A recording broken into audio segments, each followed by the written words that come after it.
Chaos in Kabul as the U.S. Embassy is evacuated. Mayhem ensues at the airport.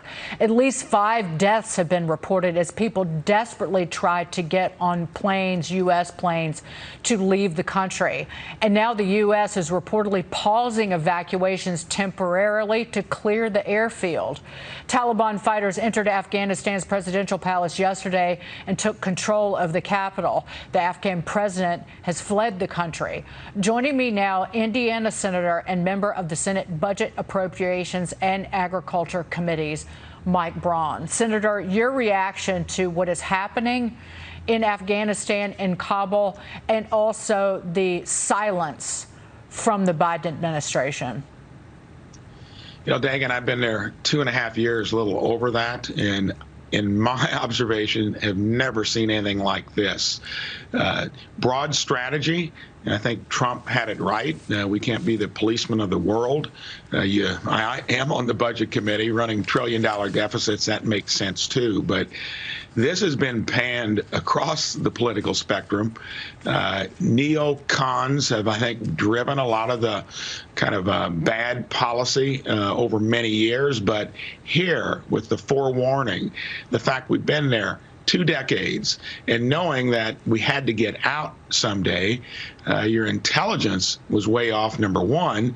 But this is a blemish that, to me, along with, you know, the call that Biden made on the southern border about undoing policies that were actually working just because they were Trump's, I don't know that he survives this leading into the 2022 election and then 2024. So we definitely defaulted. When you look at all the blood and treasure, leaving all the equipment there for the materiel, the Taliban, it's just one crazy result after another, and I think there's going to be a big political price to pay.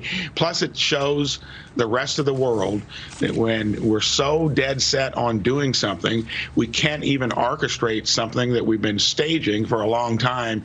In a way, it looks like Saigon 2.0 to me. And it's also the fact that we have abandoned translators, their families and allies in the country. That, again, the pullout was so rapid with no planning. Joe Biden ignoring his own military and foreign policy advisors. They suggested maintaining a modest presence in the country, but also undertaking this withdrawal at the beginning or the height of the fighting season.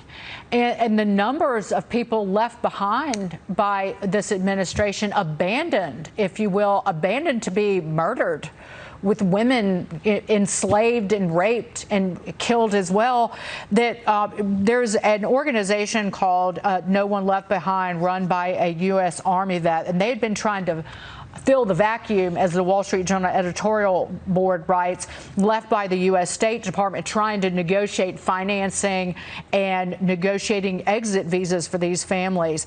That only about 350 Afghan families with U.S. visas had been able to leave before the Taliban victory in Afghanistan and their taking of Kabul. That leaves hundreds of translators and their families who already had visas stuck in that city.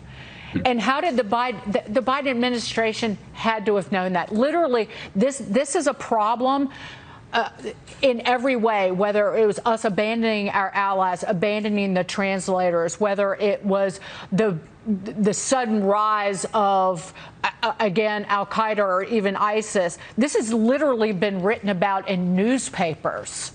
And so for the Biden administration to act like they didn't know, they did know and they don't care. It is a astonishing lack of empathy or even intelligence on behalf of this administration. You know, I've heard the term used, malpractice, and I think that that would be a good way to describe it. I think, Dagan, also, what you glean from this is it looks like the Biden administration, just like when it was the Obama-Biden orchestration of kind of unwinding in Iraq. Look at the vacuum that created. You had to come back in and clean it up. Part of running any successful organization is to have a good long-term plan, but as you implement it or even take it into another direction, you can't have chaos along the way. And I think the way we did it at the southern border, what we've seen here, look at the $3.5 trillion we're ready to unload with this soft infrastructure. It seems like the Biden administration is going to do what they want to do come hell or high water, regardless of the bad results. And I think that's what we take away from this. That's what we take away from the infrastructure thing we just went through and the impending amount of money we're spending. It, to me, looks like it's going to bankrupt the country even more than where we are currently. I want to ask you about that. So yesterday, House Speaker Nancy Pelosi, now she's proposed tying the $1 trillion infrastructure bill that passed out of the Senate with the $3.5 trillion budget resolution to advance the massive spending packages together.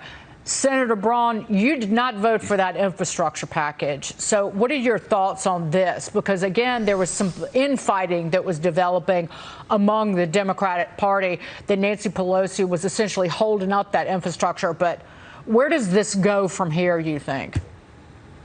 Number one, this wasn't hard to read. She was adamant from the get-go that these two things were tied at the hip. And what bothered me, two things. It was based upon, on our end, bad process. Dagan, we haven't done budgets in 20 years. We shrug our shoulders at trillion-dollar deficits. And then we had 19 Republicans now have us connected to it. I was against it for the bad process leading into it, and you can never separate the two, and it couldn't have been more clear. So shame on us. We're now watching, and we can't do anything. And even if Sinema and Manchin object a little bit, I'm sure we're going to end up with 3 or 2.5 trillion, and we're to blame that we let it happen in the first place to proceed on it when she was so clear about what she wanted to do. Senator Mike Braun, thank you so much for being here this morning. So much to discuss. My pleasure. We appreciate it.